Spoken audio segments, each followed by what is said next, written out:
에스겔 40장 1절을 보시면 우리가 사로잡힌 지 25째 해 성이 함락된 후 14째 해 첫째 달 10째 날에 곧 그날에 여호와의 권능이 내게 임하여 나를 데리고 이스라엘 땅으로 갔다라고 얘기하고 있어요. 나라가 멸망당하고 포로로 잡혀와서 살고 있는데요. 한 해 두 해가 아니라 지금 14번째 해 14년 동안 살고 있는데 그날 하나님의 권능이 임해서 이 에스겔을 하나님이 데리고 갔다. 어디로요? 이스라엘 땅으로, 본국으로, 고향으로 데리고 가셨다라고 얘기하고 있어요. 2절을 보시면 하나님의 이상 중에 나를 데리고 이스라엘 땅에 이르러 나를 매우 높은 산 위에 내려놓으시는데 거기에서 나무로 향하여 성읍 형상 같은 것이 있었더라. 하나님의 이상이라고요.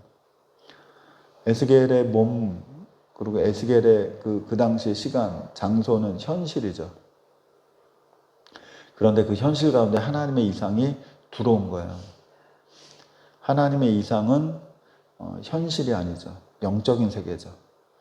육적인 세계, 보여지는 세계가 아닌데 이 에스겔의 육적인 보여지는 세계 안에 하나님의 영의 세계가 들어왔어요. 이 말씀에 대해서 곰곰이 한번 여러분이 마음으로 생각해 보시겠어요? 하나님의 이상이 에스겔의 삶 속으로 들어오셨어요. 그래서 에스겔이 볼 수 있었고 하나님의 이상이 에스겔을 지금 데리고 다니시는 거예요. 움직이시는 거예요. 특별히 매우 높은 산에 올라가서 거기에서 성읍 같은 형상이 있었다. 이 성읍은 나중에 에스겔의 성전으로 지금 오늘 본문에서 볼 내용이거든요. 하나님의 이상이 사람 안으로 들어왔다. 에스겔에게만 그럴까요? 저는 이 말씀을 읽으면서 이 말씀 보면서 사모하게 됐어요. 그러니까 어제 심령이 가난한 것을 우리가 간절히 원해야 된다. 바라야 된다. 그냥 듣고 아는 것에서 멈추면 안 된다라고 말씀드렸듯이 이 하나님의 이상이 에스겔 안에 들어와서 에스겔을 지금 움직이고 있는 이 모습이 와, 나도 한번 체험했으면 좋겠다. 무슨 성령의 은사를 받아서 대단한 능력을 발휘하고 그게 아니고요. 그건 하나님이 주시면 받는 거고요. 그 전에 먼저 하나님의 이상이 나의 현실 속에 들어오는 거죠. 내 안에 들어오는, 내 삶에 들어오는, 나의 이 가시거리 안에 들어오는 것이고, 야, 그런 황홀한 체험을 정말 한번 해보고 싶다는 열망이 막 올라오는 거예요. 여러분도 그런 열망을 한번 꿈꿔보세요. 아유, 내 삶에 무슨 그냥 예수 믿고 이렇게 신앙생활을 하면 되지. 그게 아니고 하나님의 세계가 불쑥 내 안에 들어오는 거예요. 내 삶에 들어와요. 우리가 집에 방에 있을 때 하나님의 세계가 내 방 가운데 들어오는 거죠. 그걸 보는 거예요. 얼마나 황홀할까요? 그런 것을 한번 꿈꿔보세요. 뭐 이상한 신비주의가 아니고요. 하나님의 존재를 경험하는 거죠. 그런 열망, 간절한 욕구를 한번 여러분이 가져보시기를 바랍니다.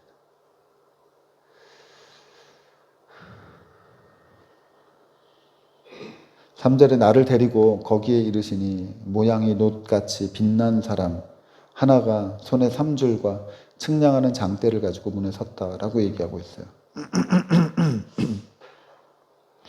높은 산에서 남쪽에 이 성읍 같은 것이 보였는데 거기에 가보니 모양이 놋같이 빛나는 사람이 있었어요. 빛나는 사람이 있었고 그 사람의 손에는 3줄이 들려 있었고요. 측량하는 장대가 그 손에 들려 있었어요. 이 3줄과 장대가 무엇인가? 이 3줄은 되게 넓은 공간을 잴 수 있는 줄자 같은 거예요, 줄자.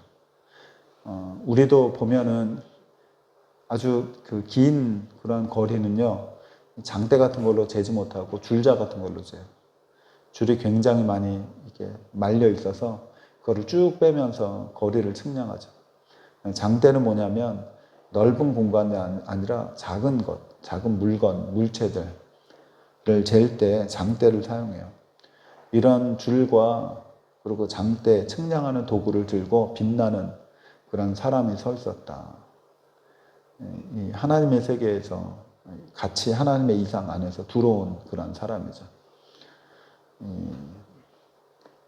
무슨 일이 앞으로 펼쳐질 것인가 한번 생각해 보세요. 에스겔 40장 보고 있어요.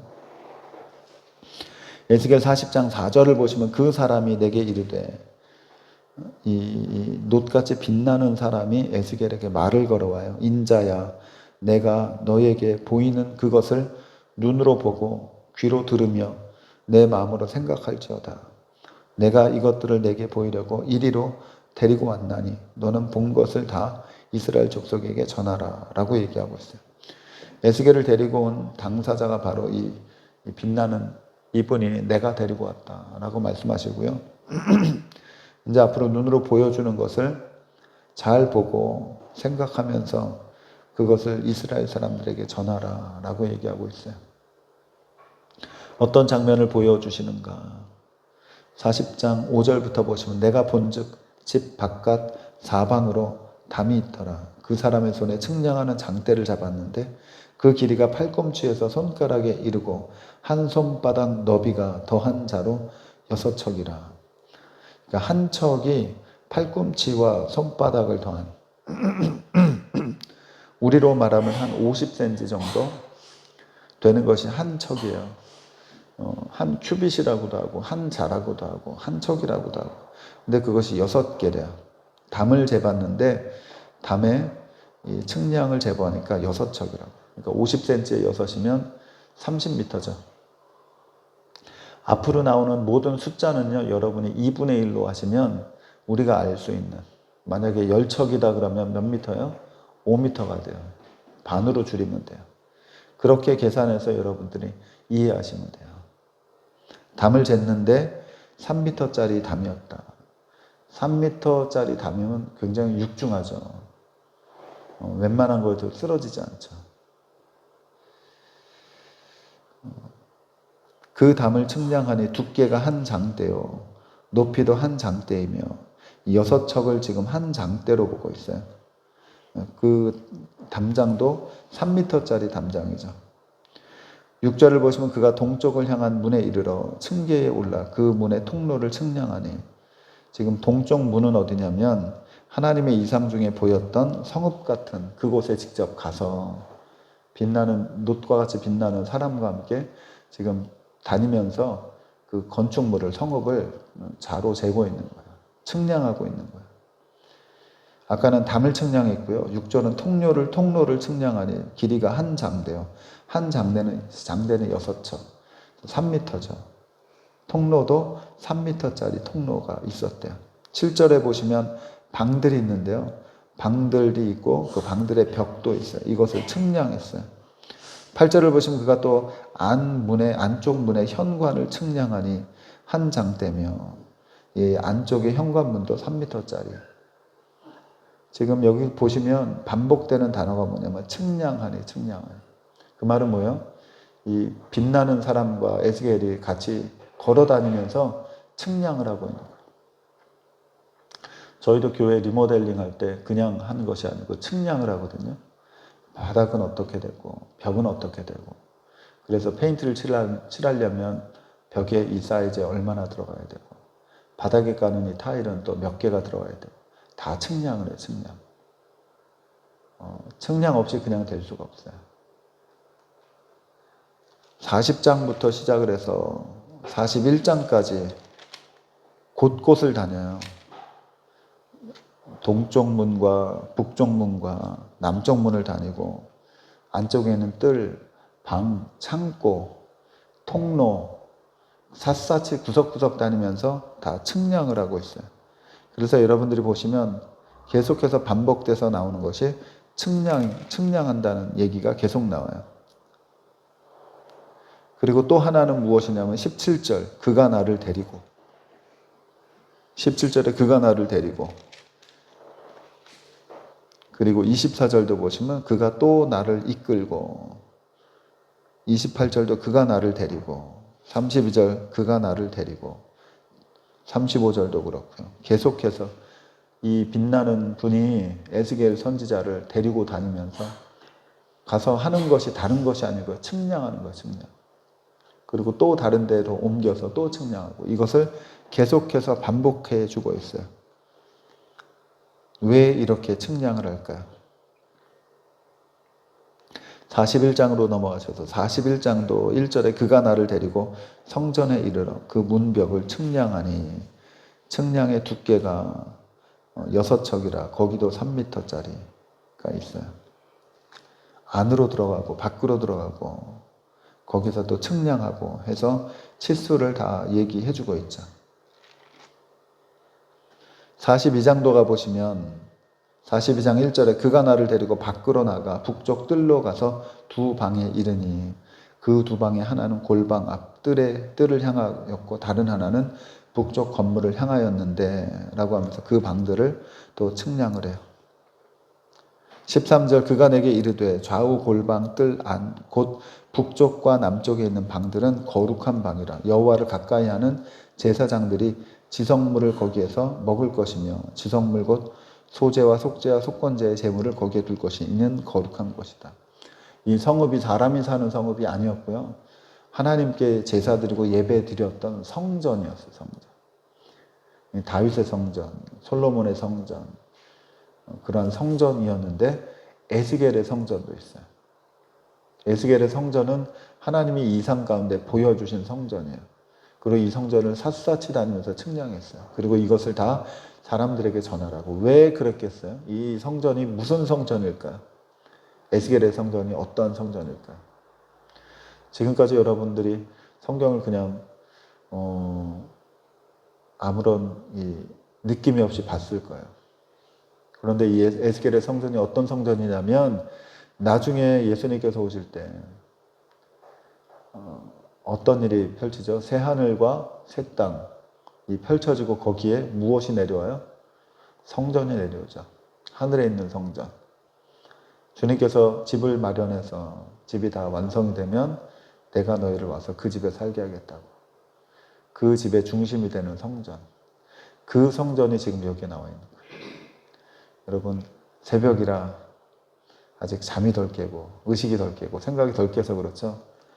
우리가 살 집인 거예요. 여기가 아파트 청약되면 당첨되면 우리가 살 집인 거잖아요. 우리 김강 목사님 잔금을 다 치르고 이제 들어갈 날이 얼마 남지 않았어요. 키를 받아서 아마 가서 열심히 청소하고 그럴 거예요. 입주 날이 되면 입주 얼마나 설레요. 그런 것과 똑같은 성전을 지금 보여주고 계시는 거예요. 에스겔의 성전.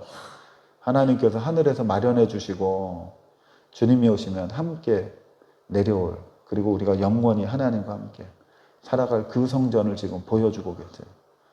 내가 찾아갈, 내가 여기서 예배드릴 나의 예배 처소를 지금 보여주고 계십니다. 전혀 다른 생뚱맞은 우리와 전혀 상관없는 성경의 이야기가 아니라 바로 여러분이 찾아 들어갈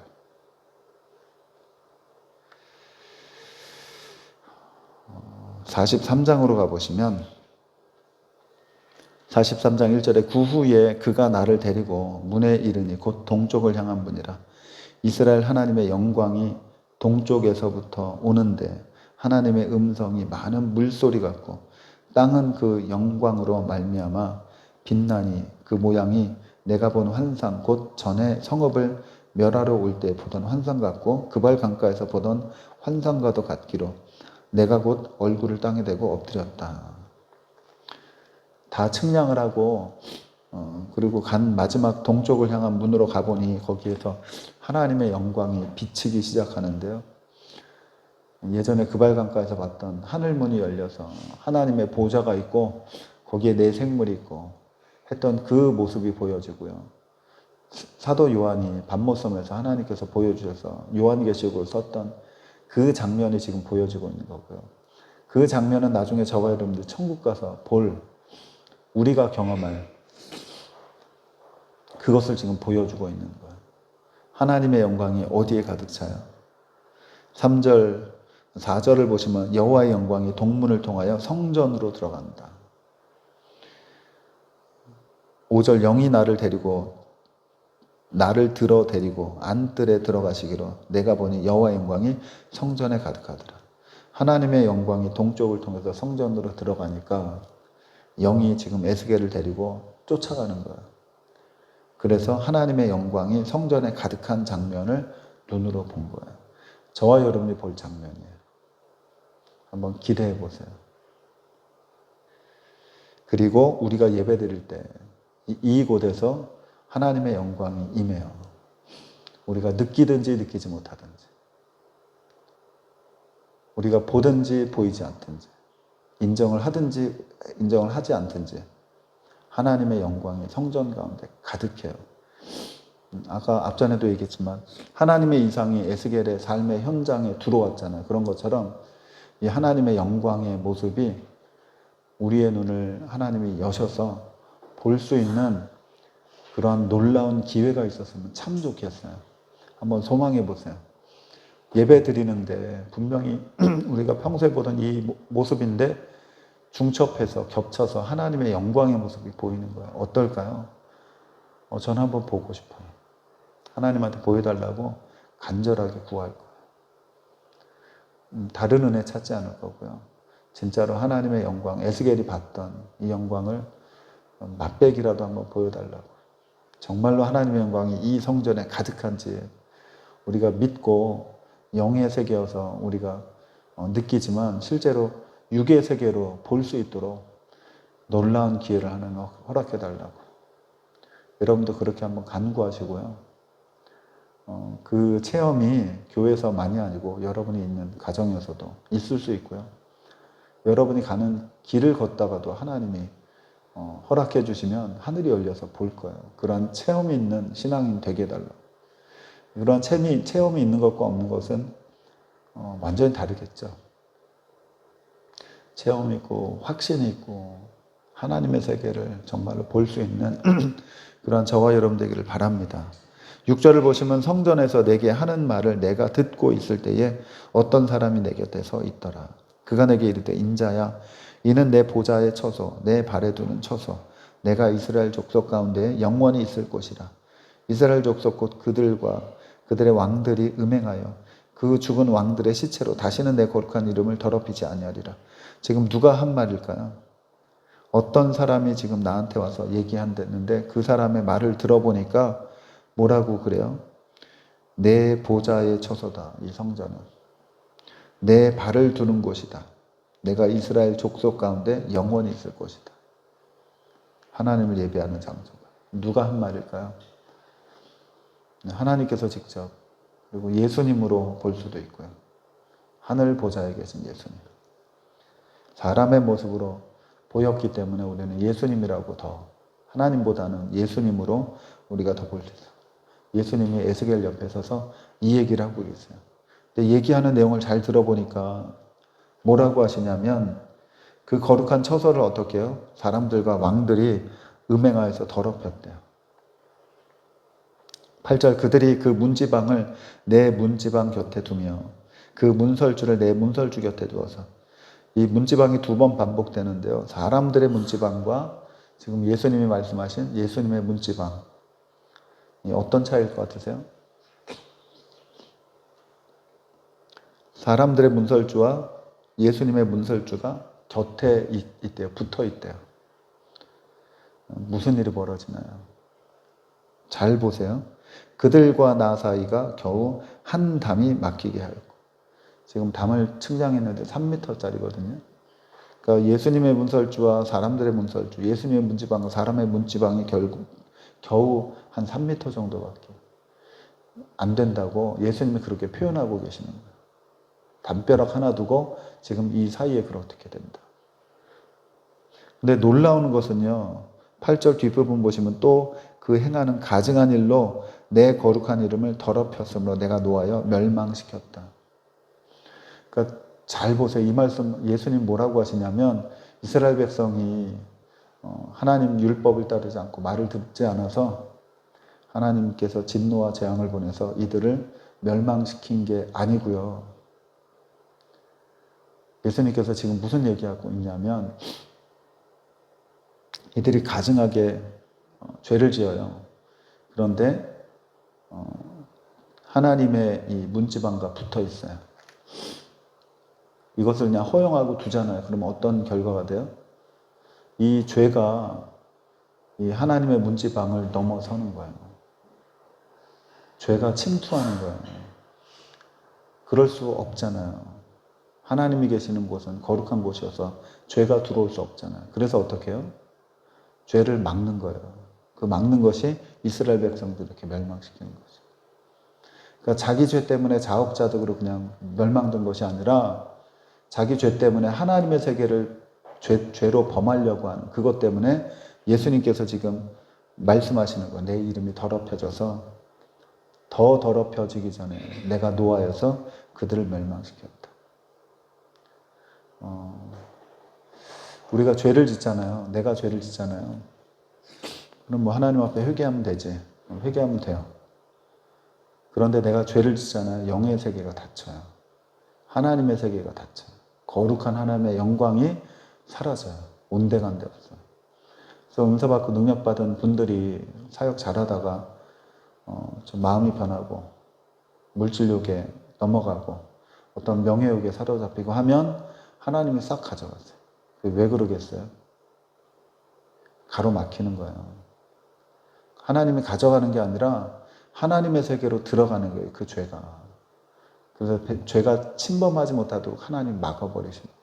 마지노선이라는 얘기가 있어요. 마지노선. 많이 들어보셨죠? 마지노선. 경제도 마지노선이 있어서 이거 떨어지면 큰일 난다고 그런 얘기를 해요. 그 마지노선이 1차 세계대전 때 프랑스 군대가 독일 군대를 방어하기 위해서, 저지하기 위해서 마지노라는 장군이 있었대요. 그 장군이 진지를 구축했어요. 성을 쌓았어요. 만리장성처럼. 그래서 그것을 마지노선이라고 했대요. 그거 빼앗기면 이제 큰일 나는 거죠. 우리나라도 낙동강이 마지노선이었어요. 북한이 쳐들어와서. 이거 뺏기면 이제는 뭐 부산까지 다 내려와서 대한민국 전체가 다 그냥 공산화되는 거죠. 마지노선을 지켰잖아요. 학도병들이 자기 목숨 바쳐서 싸웠잖아요. 하나님 예수님께서 그 얘기를 하는 거예요. 너와 나 사이가 지금 한 단밖에 안 되는데 나에게는 마지노선이 있다. 근데 그 죄로 지금 내 안으로 쳐들어오려고 해서 내가 막았다. 그러니까 죄 지는 게 단순히 그냥 우리가 죄 하나 져서 그렇게 지내는 것이 아니라 죄의 여파가요 굉장히 큰 거예요.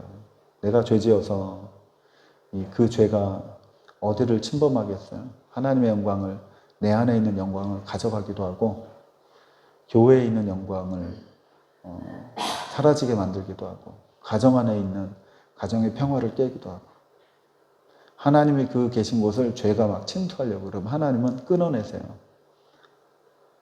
가져가세요. 사라지게 하세요. 멀리 떨어뜨려 놓으세요. 예수님께서 직접 밝혀주셨어요.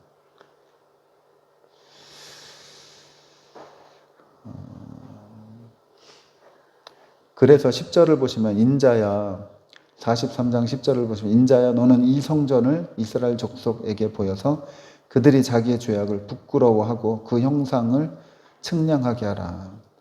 에스겔을 데리고 와서 왜 이렇게 데리고 다니면서 곳곳을 측량했는가? 왜 성전을 이렇게 자세하게 보여주셨는가? 여기에 나오죠. 예수님께서 말씀하세요. 이 성전에 측량한 것을 그림으로 그려서 직접 보여주라고. 그리고 사람들의 죄악을 부끄럽게 만들라고. 지금 얘기해 주고 계세요. 11절 만일 그들이 자기들이 행한 모든 일을 부끄러워하거든 너는 이 성전의 제도와 구조와 그 출입하는 것과 그 모든 형상을 보이며 또 그 모든 규례와 그 모든 법도와 그 모든 율례를 알게 하고 그 목전에서 그것을 써서 그들로 그 모든 법과 모든 규례를 지켜 행하게 하라고. 그들이 부끄러워하고 잘못을 인정하고 하나님 앞에 죄송하다고 고개를 숙이고 가난한 심령이 되면 세 가지를 해주라고 얘기하죠. 이 모든 것을 다 보여주고 에스겔에게 보여준 것을 다 보여주고 또 그들에게 하나님의 진정한 율례가 무엇인지 법이 무엇인지 알게 하고 그 다음에 아는 것을 실제로 지켜서 행하게 하라고 지금 얘기해 주고 계세요.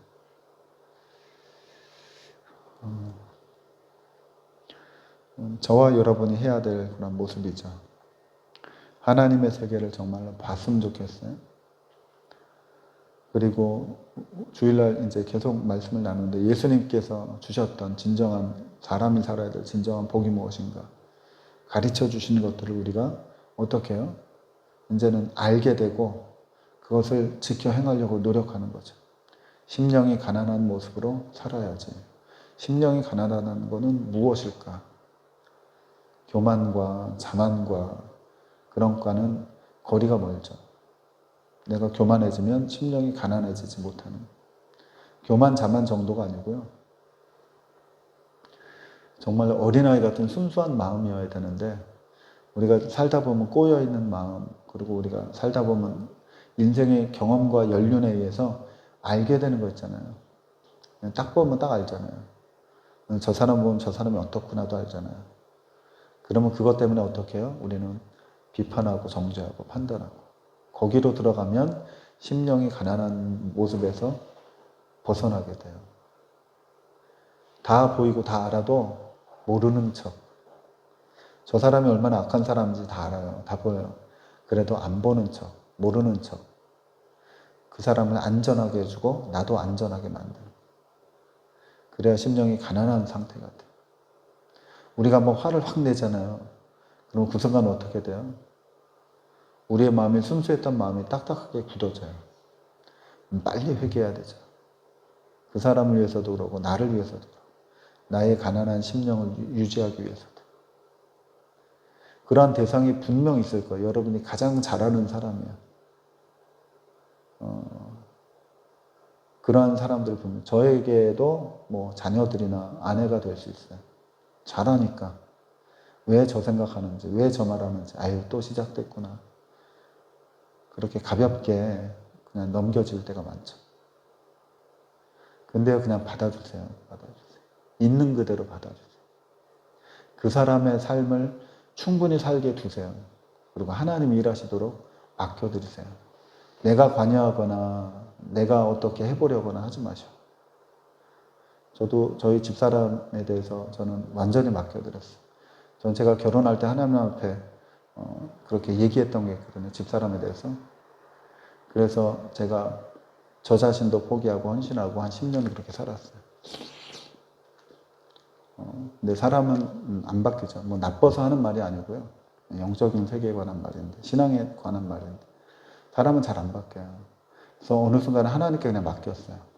그리고 어느 순간에 자신의 삶을 완전히 살아가라고 그냥 거리를 딱 두었어요. 근데 그 안에서 하나님이 일하시더라.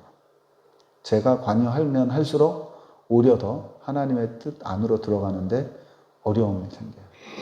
제가 뭘 한다고. 근데 눈으로 보이고 그 사람이 무슨 생각으로 사는지 아니까 함부로 얘기합니다. 근데 그것이 마음에 딱 잡혀가지고요. 오히려 신앙의 길로 나가는 걸림돌이 돼요. 여러분들도 마찬가지. 여러분이 제일 잘하는 사람. 자녀가 될 수 있고 남편이 될 수 있고 아내가 될 수 있어요. 다 알고 다 느끼지만 그냥 모르는 척 해주세요. 하나님께 맡기세요. 여러분은 여러분의 인생을 사시고 잘하는 그분은 그분의 인생을 그냥 100% 살아가도록 그냥 밀어놓으세요. 하나님이 하세요. 그래야 우리가 가난한 심령이 되죠. 그렇지 않고 자꾸 부딪히면 가난한 심령에서 우리가 멀어져요. 행복한 삶을 누리지 못해요. 천국을 누리지 못해요. 상대 때문에 내 마음이 천국이 아니라 하나님께서 그것을 지금 보여주고 계세요. 사람들이 깨닫게 하라고, 사람들이 부끄러워하면 다 보여주라고, 알게 하라고, 그 다음에 그것을 지켜 행하게 하라고. 예수님의 말씀이 우리에게 주셔서 그것을 가지고 우리가 지켜서 행하면서 살아가는 그 정도의 이제 신앙의 수준으로 올라가셨으면 좋겠어요. 여러분들이 굉장히 중요하세요. 새벽 예배 나오신 여러분들이. 이제는 하나님이 저희 교회를 세워주실 그러한 시간대로 들어가게 될 거거든요. 그때 우리가 깨어 있어야 되고 이 가난한 심령을 우리가 유지해야 되고 그렇게 같이 가야죠. 하나님께서 허락하신 여러 가지 축복의 말씀을 다 주실 거예요. 결국은 이렇게 에스겔을 데리고 다니시는 이유는 사람들을 깨닫게 하고 그들을 부끄럽게 만들고 그들의 죄악을 깨닫게 하시고 다 보여주셨어요. 마지막에 보여주신 것은 13절의 제단의 크기를 보여주셨고요. 제단에서 어떻게 봉헌을 드려야 되는지, 어떻게 제사를 드려야 되는지, 그리고 25절, 26절을 가보시면 7일 동안 이 제사를 드려서 정결 의식을 하게 해요. 그리고 마지막 27절을 보시면 이 모든 날이 찬 후에 7일이 지났어요. 7일 동안 매일 염소 한 마리씩, 어린 숫송아지 한 마리씩, 순양 한 마리씩 제사를 드려요. 하나님이 보여주신 성전에서. 그리고 정결의식이 끝난 8일에 27절 이 모든 날이 찬 후 8일에 그 다음에는 제사장이 제단 위에서 너희 번제와 감사제를 드릴 것이라. 그리하면 내가 너희를 즐겁게 받으리라 라고 말씀하세요. 하나님께서 저와 여러분을 굉장히 즐겁게 받으실 거예요. 우리가 지금까지 너무 잘해 주셨고요. 감사하고요. 앞으로 더 우리가 말씀 속으로 들어가면 하나님이 정말로 즐겁게 받으시는 그때가 분명히 올 거예요. 그때까지 우리가 믿음과 신앙 안에서 난 사람이 그냥 한 사람이 아니라 영향력을 주고받는 엄청난 그런 사람이라는 사실을 생각하시면서 우리가 말씀 속으로 깊이 들어가는 저와 여러분 되길 바랍니다.